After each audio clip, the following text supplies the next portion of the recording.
Hello everyone, my name is Rahul. Post graduate diploma in banking and finance, इसके ऊपर ये एक डिटेल वीडियो है। इसमें हम लोग डिटेल में बात करेंगे कि इस कोर्स को करने के बाद आपकी जॉब रोल क्या रहती है, आपकी रिस्पॉन्सिबिलिटीज क्या रहती है, कौन कौन इसे अप्लाई कर सकता है, कौन कौन एलिजिबल है, इसका एलिजिबिलिटी क्राइटेरिया क्या है और इसको करने के बाद आपकी डेसिग्नेशन क्या रहती है। उन सारी चीजों के बारे में हम लोग इस वीडियो में डिटेल में बात करेंगे। तो पहले इस कोर्स या प्रोग्राम के बारे में बात करते हैं। ये जो आपका प्रोग्राम होता है वो आपका आईसीआईसीआई बैंक का पीजीडीबीएफ का प्रोग्राम होता है, जिसको post graduate diploma in banking and finance बोलते हैं। और ये आपका एनआईटी यूनिवर्सिटी करवाता है। एनआईटी यूनिवर्सिटी का आईसीआईसीआई बैंक के साथ एक टाई अप है जो इस ट्रेनिंग को आईसीआईसीआई बैंक के बिहाफ पे करवाता है। तो इस प्रोग्राम को करने के बाद आप आईसीआईसीआई बैंक में डायरेक्ट सेलेक्ट होते हो मैनेजर लेवल के पोस्ट पे। और इस प्रोग्राम में आपका इंक्लूड होता है क्लासरूम ट्रेनिंग, वर्चुअल लर्निंग और आपका इंटर्नशिप भी इसमें इंक्लूड होता है, जिसके बारे में हम लोग आगे बात करेंगे। तो इसकी एलिजिबिलिटी क्राइटेरिया क्या क्या है उसके बारे में हम लोग बात करते हैं। तो इसका जो एलिजिबिलिटी क्राइटेरिया है, अगर आपका ग्रेजुएशन किया हुआ है तो आप एलिजिबल होते हो। और ग्रेजुएशन आपका किसी भी डिसिप्लिन से हो सकता है, किसी भी स्ट्रीम से हो सकता है, फिर भी आप एलिजिबल हो। लेकिन आपका ग्रेजुएशन में 55% होना चाहिए मिनिमम। और उसके साथ ही आपका क्लास 10 एंड क्लास 12 में भी आपका 60% होना चाहिए, तभी आप इस पोस्ट के लिए एलिजिबल होते हो। एज क्राइटेरिया की अगर बात करें तो इसमें जो आपका एज क्राइटेरिया होता है वो आपका मैक्सिमम 30 ईयर्स तक लिया जाता है। मतलब अगर आप 30 ईयर्स के नीचे हो, 30 ईयर्स के बिलो हो, तो फिर आप इस पोस्ट के लिए एलिजिबल होते हो। मैक्सिमम जो इसका एज का क्राइटेरिया होता है वो आपका 30 ईयर्स होता है। तो अब बात करते हैं इसमें फ्रेशर अप्लाई कर सकते हैं या नहीं। तो इसमें फ्रेशर अप्लाई नहीं कर सकते हैं। इसमें जो वर्क एक्सपीरियंस रिक्वायर्ड होता है वो आपका 2 साल से लेकर 5 साल का रिक्वायर्ड होता है। वर्क एक्सपीरियंस आपका किसी भी फील्ड में हो सकता है, जरूरी नहीं कि आपका बैंकिंग रिलेटेड फील्ड में हो। किसी भी फील्ड में आपका अगर वर्क एक्सपीरियंस है 2 साल से 5 साल का, तो फिर आप एलिजिबल होते हो। क्योंकि ऐसा लगता है कि आपको मैनेजर लेवल का पोस्ट दिया जा रहा है, आपको बैंक का ब्रांच मैनेजर बनाया जा रहा है, तो फिर आपका रिलेवेंट एक्सपीरियंस होना चाहिए, हमें ऐसा लगता है। लेकिन ऐसा नहीं है। आपका किसी भी फील्ड में अगर वर्क एक्सपीरियंस है 2 साल से 5 साल का, तो फिर आप एलिजिबल होते हो। ये प्रोग्राम बनाया ही इसलिए गया है कि ताकि जिसका वर्क एक्सपीरियंस नहीं है बैंकिंग बैकग्राउंड में, अगर वो बैंकिंग सेक्टर को ज्वाइन करना चाहते हैं तो फिर इस प्रोग्राम को करके वो मैनेजर लेवल पोस्ट पे ज्वाइन कर सके। तो इसका मिनिमम रिक्वायर्ड क्वालिफिकेशन ग्रेजुएशन होता है। अगर आपका मास्टर्स किया हुआ है तो भी आप इस पोस्ट के लिए एलिजिबल होते हो। ओके, तो अब बात करते हैं इसके सिलेक्शन के प्रोसेस के बारे में। इसका सिलेक्शन का क्या क्या स्टेप्स है। तो इसका पहला जो स्टेप होता है उसमें आपको फॉर्म फिलअप करना पड़ता है। इसके करियर के वेबसाइट पे जाके आपको फॉर्म फिलअप करनी पड़ती है।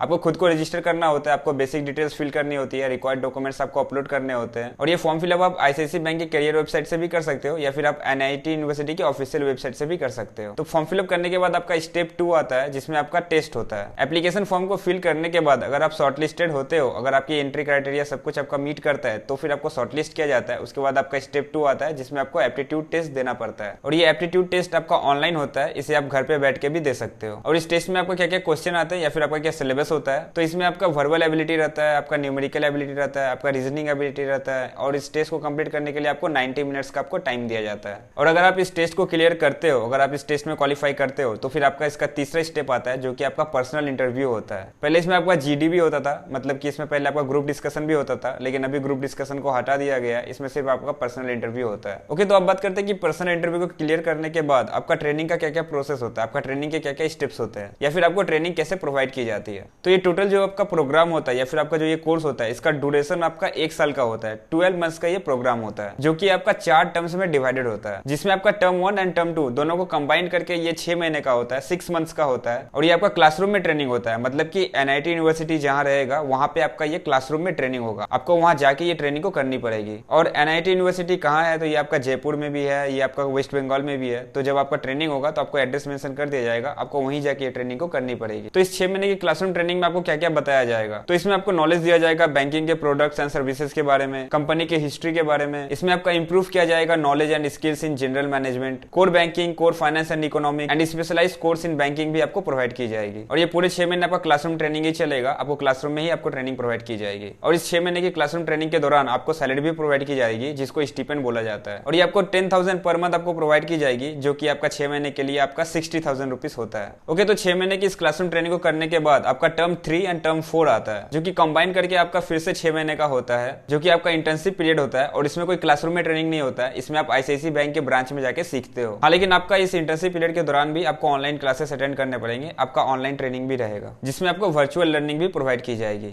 और ये इंटर्नशिप आपका आईसीआईसीआई बैंक के किसी भी ब्रांच में हो सकती है पैन इंडिया में। और इस 6 महीने की ट्रेनिंग के दौरान भी आपको स्टिपेंड प्रोवाइड की जाती है, जो कि आपका 50,000 पर मंथ आपको प्रोवाइड किया जाता है, जो कि 6 महीने के लिए आपका 3 लाख रुपए होता है। मतलब टोटल ये 12 महीने का कोर्स होता है, जिसमें आपको टोटल जो आपका सैलरी या स्टिपेंड आपको प्रोवाइड की जाएगी वो आपका 3,60,000 आपको प्रोवाइड की जाएगी। और अगर आप इस ट्रेनिंग को सक्सेसफुली कंप्लीट कर लेते हो तो इसके बाद जो आपको जॉब रोल दी जाएगी, जो आपका डेसिग्नेशन होगा वो आपका मैनेजर लेवल का होगा। मतलब कि आपको मैनेजर लेवल का पोस्ट दिया जाएगा, आप बैंक के मैनेजर बन सकते हो, ब्रांच मैनेजर। और कोर्स को कंप्लीट करने के बाद आपको जो सैलरी रहेगा वो आपका 12 लाख से लेकर 14 लाख पर एनम रहेगा। मतलब 12 lakh to 14 lakh per annum आपका सीटीसी रहेगा। 12 लाख आपका मिनिमम रहेगा एंड ये मैक्सिमम 14 लाख तक जाएगा। आएगा और ये डिपेंड करेगा लोकेशन टू लोकेशन। और अगर जॉब लोकेशन की बात करें, जब आपका ट्रेनिंग कंप्लीट हो जाएगा, जब आपका पूरा कोर्स कंप्लीट हो जाएगा, तो जो आपका लोकेशन होगा, जो फाइनल लोकेशन होगा, वो आपका पैन इंडिया में कहीं भी हो सकता है। पैन इंडिया में जहां पे भी आईसीआईसीआई बैंक का ब्रांच होगा, आपको उसमें अपॉइंट कर दिया जाएगा। हाँ, अगर आपको होम लोकेशन चाहिए तो ये सारी चीजें आपको पहले ही डिस्कस करके रखनी होगी, आपको पहले ही बात करके रखनी होगी। लेकिन जनरली जो होता है वो आपको पैन इंडिया में कहीं भी आपको लोकेशन दे दिया जा सकता है। तो अब बात करते हैं इस कोर्स के फी के बारे में। इस कोर्स को करने में जो आपका टोटल फीस लगता है वो आपका 3,95,000 लगता है। तो ये 1 ईयर का कोर्स होता है जिसकी टोटल फीस होती है 3,95,000 और ये आपका included all the taxes and GST होता है। और इसी में आपका रहने का खर्चा, आपका खाने का खर्चा सब कुछ इंक्लूडेड होता है। मतलब कि जो आपका 6 महीने का क्लासरूम ट्रेनिंग होता है जो कि आपका एनआईटी यूनिवर्सिटी में होता है, तो आपको वहीं पे रहने दिया जाता है और आपको खाना भी वहीं पे प्रोवाइड की जाती है और उन सबका फीस भी इसी फीस में इंक्लूडेड होता है 6 महीने के लिए। 3,95,000 में ही आपका ट्यूशन फीस एंड आपका हॉस्टल फीस सब कुछ इंक्लूडेड होता है, जिसमें आपको single seater standard hotel room भी प्रोवाइड की जाती है। और ये टोटल फीस आपको एक बार में पे नहीं करनी पड़ती है, इसके लिए आप लोन ले सकते हो, आप सेल्फ फंडिंग कर सकते हो, आप ईएमआई बेसिस पे भी आप पे कर सकते हो। ओके, तो आप बात करते हैं इस कोर्स को कंप्लीट करने के बाद आपका जॉब रोल क्या रहेगा, आपकी जॉब रिस्पॉन्सिबिलिटीज क्या रहेगी। तो इस कोर्स को कंप्लीट करने के बाद आप जो सिलेक्ट होते हो आप मैनेजर लेवल पोस्ट पे आप सिलेक्ट होते हो, मतलब आप इसमें ब्रांच मैनेजर बनते हो। तो इसमें भी आपको वही काम करना पड़ता है जो कि एक ब्रांच का मैनेजर करता है। आपको इसमें एरियाज ऑफ रिस्क को देखना पड़ता है, आपको क्रेडिट असेसमेंट आपको करनी पड़ती है, आपको रिलेशनशिप मैनेजमेंट आपको करनी पड़ती है आपके सारे एफिलिएंट क्लाइंट के साथ, आपको एओपी बनाने पड़ते हैं, एनुअल ऑपरेशंस प्लान, आपको डेली मीटिंग करवानी पड़ती है, आपको डेली मॉर्निंग हडल्स आपको करवाने पड़ते हैं, आपको डीएसआर बनाने पड़ते हैं, डेली सेल्स रिपोर्ट कितना सेल्स हुआ है, सारी चीजें आपको बनानी पड़ती है। साथ ही साथ इसमें आपका टारगेट भी रहता है एंड आपका हाई प्रेशर भी रहता है और ये काफी रिस्पॉन्सिबिलिटी वाला पोस्ट भी है। तो इसमें आपका पूरे ब्रांच का टारगेट तो रहता ही है, साथ ही साथ इसमें आपका इंडिविजुअल टारगेट भी रहता है। इसमें आपको कासा मेंटेन करवाने पड़ते हैं, current account and savings account open करवाने पड़ते हैं, आपको हाई वैल्यू एफडी लोन्स ये करवानी पड़ती है, आपको फीस जनरेट करनी पड़ती है म्यूचुअल फंड से, गोल्ड से, आपको ब्रांच में टीम को लीड करना पड़ता है, उनको मोटिवेट करना पड़ता है, उनसे काम निकलवाना पड़ता है, उनको गाइड करनी पड़ती है, अगर नेसेसरी हो तो आपको ट्रेनिंग प्रोवाइड करनी पड़ती है। मतलब कि सारी चीजें जो कि एक ब्रांच मैनेजर करता है आपको भी वही करनी पड़ती है। तो आपके अंदर पूरी टीम रहती है, वो आपको रिपोर्ट करते हैं और आपको उनसे काम निकलवाना पड़ता है, आपको उनसे सेल्स जनरेट करने पड़ते हैं। तो ब्रांच का मैनेजर आपका काफी रिस्पॉन्सिबिलिटी वाला पोस्ट है, इस पर आपकी हाई रिस्पॉन्सिबिलिटी रहती है, आपका high target and high sales pressure भी रहता है। इसमें आपका इंडिविजुअल टारगेट भी रहता है, साथ ही साथ आपका पूरे ब्रांच का टारगेट रहता है और आपको भी ब्रांच वर्क, क्लाइंट विजिट सारी चीजें आपको भी करनी पड़ेगी। तो अब बात करते हैं इस कोर्स को आपको ज्वाइन करना चाहिए नहीं, या फिर किसी इस कोर्स को ज्वाइन करना चाहिए। तो आप इस कोर्स को ज्वाइन कर सकते हो क्योंकि इस कोर्स को करने में जो आपका फीस लगता है वो आपका 3,95,000 होता है। लेकिन जब आप इस ट्रेनिंग को कर रहे होते हो तो ट्रेनिंग के दौरान भी आपको सैलरी प्रोवाइड की जाती है जो कि आपका 3,60,000 होता है। तो कोर्स करने के दौरान ही आपका मोस्ट ऑफ द सैलरी आपका रिकवर हो जाता है। लेकिन हाँ, ये काफी रिस्पॉन्सिबिलिटी वाला पोस्ट है क्योंकि एक ब्रांच का मैनेजर बनना एक काफी रिस्पॉन्सिबल पोस्ट है। तो इसमें high sales, target, pressure, stress सारी चीजें तो रहेगी ही। लेकिन अगर आपका पास्ट एक्सपीरियंस भी सेल्स का था और आप मैनेजर लेवल पोस्ट पे काम किए हो, लेकिन अगर आपने ऑलरेडी टीम को लीड किया है, अपने हाई प्रेशर सिचुएशन में अगर आपने काम किया है, तो फिर आप इसे ज्वाइन कर सकते हो, आप वहां पे भी अच्छा काम करोगे। तो ये सब कुछ था इस प्रोग्राम के बारे में। अगर आपको ये वीडियो क्लियर एंड इन्फॉर्मेटिव लगी तो वीडियो को लाइक एंड चैनल को सब्सक्राइब कर लीजिए। और आप मुझे इंस्टा पे भी फॉलो कर सकते हैं कुछ बैंकिंग के टिप्स एंड अपडेट्स के लिए। और अगर आपको इस कोर्स के लिए अप्लाई करना है तो मैं आपको डायरेक्ट अप्लाई करने का लिंक आपको नीचे डिस्क्रिप्शन बॉक्स में दे दूंगा, तो आप वहां से जाकर अप्लाई कर सकते हो।